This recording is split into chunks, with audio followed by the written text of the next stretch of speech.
बात जब अमेरिका में बिजनेस करने की होती है तो हम हमेशा से जो है वो डिफरेंट तरह के जो भी बिजनेस वीज़ा ऑप्शंस हैं उनके ऊपर बड़ी डिटेल में जो है वो डिस्कस करते आ रहे हैं। लेकिन आज की वीडियो में जो है वो हम लोग अदर देन द वीज़ाज जो है हम बिजनेस इटसेल्फ या बिजनेस लैंडस्केप जो है अमेरिका में हम उसके ऊपर बात करेंगे कि why somebody should do the business in America and who should do the business in America primarily.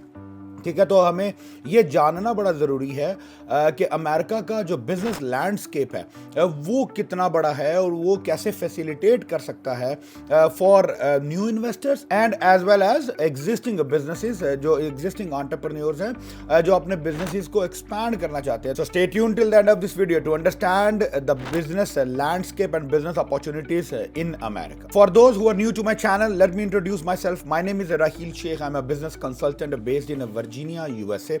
मेरी फर्म स्टार्टअप बिजनेस ब्यूरो में we provide consulting and management services to international investors and entrepreneurs जो America में अपना business establish करना चाहते हैं और उस बिजनेस की बेस पे अमेरिका के वीजा प्रोग्राम जो है E2 वीजा प्रोग्राम है, E1 वीजा प्रोग्राम है या EB5 वीजा प्रोग्राम है उसको परसू करना चाहते हैं। जब आप किसी भी न्यू कंट्री को एक्सप्लोर करते हो अपनी इन्वेस्टमेंट्स करने के लिए, अपने बिजनेसेस की एक्सपेंशंस के लिए या अपने न्यू बिजनेसेस को स्टार्ट करने के लिए, चाहे उसका पर्पस आपका इमिग्रेशन इंटेंट हो, आपका मूविंग टू द कंट्री हो, गेटिंग अ रेजिडेंस देयर हो, अपनी फैमिली को मूव करना हो या प्योरली बिजनेस की एक्सपेंशन जो है वो ऑब्जेक्टिव हो, तो आपके लिए बड़ा ज़रूरी है ये समझना, ये जानना कि उस कंट्री का, उस न्यू लोकेशन का जो बिजनेस लैंडस्केप है वो कितना बड़ा है और उसमें क्या ऐसी अपॉर्चुनिटीज हैं जो आपके लिए सूटेबल, फीजिबल साबित हो सकती हैं। एक कॉमन टर्म तो आपने हमेशा से सुनी होगी कि America is a land of opportunities. तो आज हम डाइसेक्ट करते हैं कि why it is been called the land of opportunities and what opportunities are available in this land for you as a new investor or a first time investor। तो सबसे पहले जब हम बिजनेस लैंडस्केप की बात करते हैं तो उसमें कुछ बेसिक पैरामीटर्स हैं, जो बेसिक कंडीशंस होनी चाहिए किसी भी कंट्री में किसी भी बिजनेस को सपोर्ट करने के लिए, किसी भी बिजनेस को बूस्ट करने के लिए।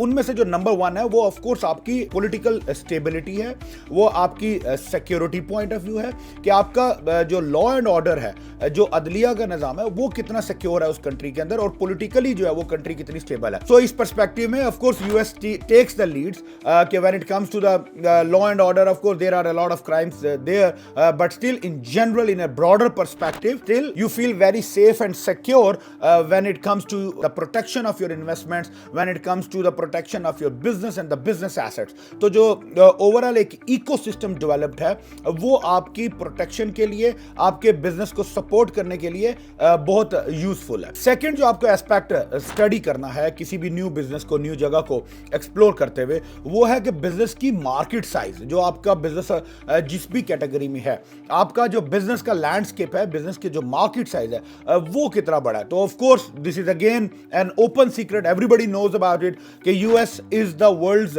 Biggest business economy. यहाँ पे जो number of businesses, whether it comes to the SMEs, whether it comes to the corporates, दुनिया के almost all the big corporates जो है वो big $1 billion companies are based in America. दुनिया के जो सबसे ज़्यादा नंबर ऑफ मिलियनियर्स है बेस्ड इन अमेरिका। इसके अलावा जो number of SMEs, small medium businesses जो है वो there are more than 33 to 34 million probably as per the last report which I have seen।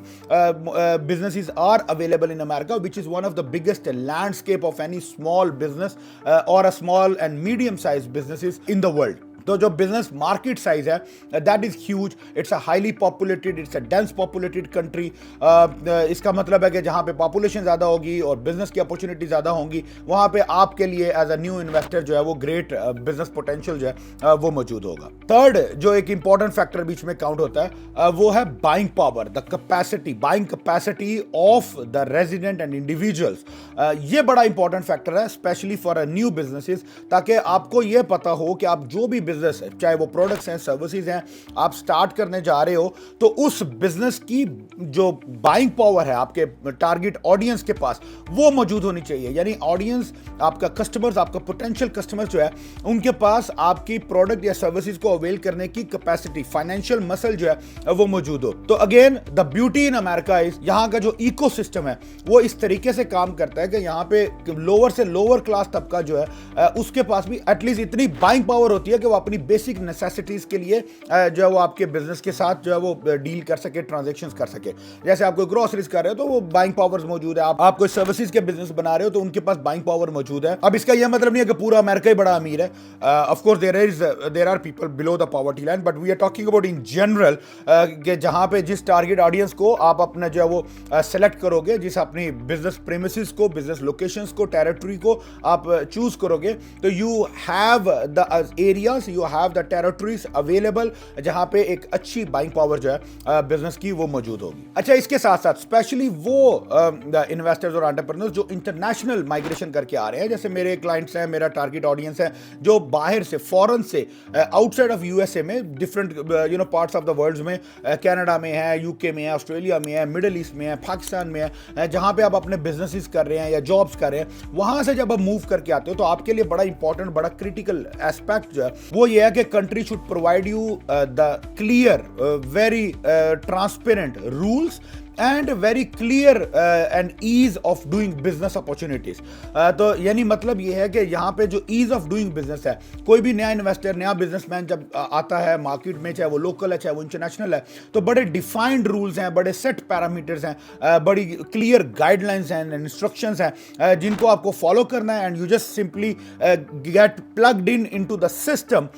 तो और आप जो है it becomes a plug and play kind of a model कि you just adopt the culture, adopt the system, and you are good to go and good to mingle up with the existing culture of the business community. तो ease of doing business जो है वो एक बड़ा critical aspect है जो कि international investors के लिए, जो कि मैंने दुनिया के मुख्तलिफ ममालिक में business किए हैं. To be very honest, I have done the businesses in Middle East, I have done businesses in Europe, I have done in Pakistan.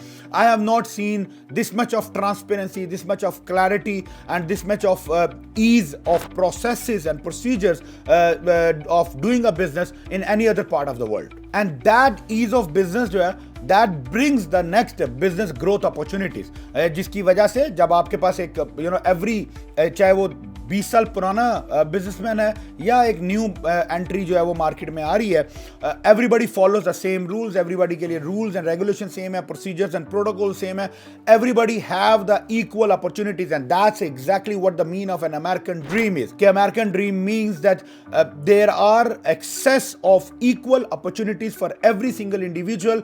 It's on you now how to grab the opportunities and how to take the benefits of from that opportunity. अच्छा, next हम जिस topic पे बात करेंगे वो है कि industries. ये आप लोगों का सबसे बड़ा मेजर कंसर्न रहता है कि वो ऐसे कौन से बिजनेसेस, ऐसी कौन सी इंडस्ट्रीज हैं जिनकी करंटली जो है वो ग्रोइंग मार्केट है, जिनके मार्केट पोटेंशियल जो है वो हाईली मार्केट में अवेलेबल है. तो जो हाई परफॉर्मिंग इंडस्ट्रीज है particularly from year 2026 and onwards, उनके ऊपर हम बात करते हैं. और वो है number 1 of course real estate sector. Worldwide it's most favourite, most growing industries as always.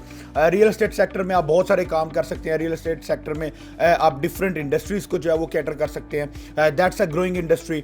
आपकी जो सबसे ज़्यादा ग्रोइंग पॉपुलर इंडस्ट्री है that is a home services businesses. Home service से रिलेटेड जितने भी बिजनेसेस हैं those are of course they should be tech enabled, जहाँ पे आप टेक इन्वॉल्व करके ऑप्टिमाइज करके अपने बिजनेस को स्केल कर सकते हैं. So home services business is growing opportunity. Hospitality से रिलेटेड जितने बिजनेसेस हैं, होटल्स, टूरिज्म एक्टिविटीज और हॉस्पिटैलिटी से रिलेटेड अदर एक्टिविटीज जो है दैट्स अ ग्रोइंग इंडस्ट्री जिसमें आप जो है वो अच्छा काम कर सकते हैं. इसके साथ साथ फ्रेंचाइजिंग जो है वो एक वेल ऑर्गेनाइज्ड सेक्टर है जहां पे आप अच्छी इन्वेस्टमेंट्स कर सकते हैं. And to be very honest, I have not seen such regulated, such monitored and organized and structured franchise system जैसा यहाँ पे हमारे पास अमेरिका में मौजूद है. I have not seen in any other part of the world, be it even the Middle East or Pakistan or even to a certain extent majority of the European countries. So well organized, so well monitored, well structured franchise systems. So franchising जो है वो एक great industry है जिसमें आप जो है वो अपनी investments सेव कर सकते हैं. And last but not the least is of course your trading industry.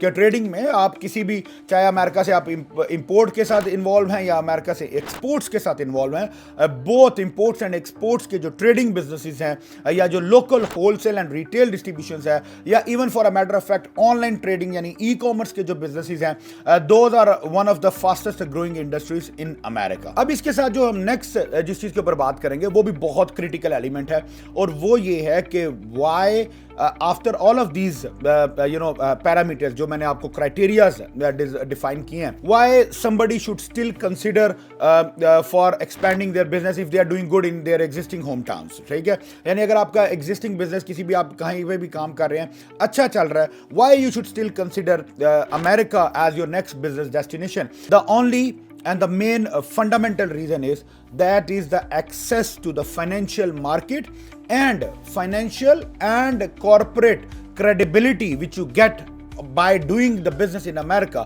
worldwide। तो यानी मकसद ये है कि वर्ल्ड में जब आप कहीं पे भी दुनिया में किसी भी अपने क्लाइंट कस्टमर या ऑडियंस के साथ काम करने जाते हो and when you explain him that you have a proper physical setup and a registered legitimate business based in America, आपके बिजनेस की प्रोफाइलिंग और क्रेडिबिलिटी जो है वो दैट गोज टू 10x।